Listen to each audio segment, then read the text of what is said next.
урматтуу президентибиз Садыр Жапаров, Камчыбек Ташиев, аба каттамы министрлиги, Баткен областынын губернатору Абдикарим Алимбай, садакаларым. Мына азыр бүгүн 2024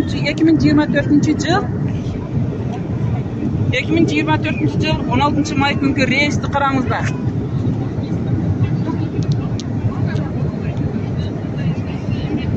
Дейнек Бишкек багытындагы канчалаган месталар бош кетип бере жатат. Ошону арзаныраак кылсаңыздар болот го. Же болбойбу? Дейнектер байбы? 90дагы кемпир азыр 6000 менен кетип бере жатат. Кандай бул чет мамлекет дагы мындай эмес го, чет мамлекетке учкан дагы эле. Мынчалык бир 1 километр эсеп кылыңыздар. Арзаныраак кылып туруп, шуну көбүрөөк рейс кылып койсоңуздар болот го. Хотя бы 4,5 миң болсун.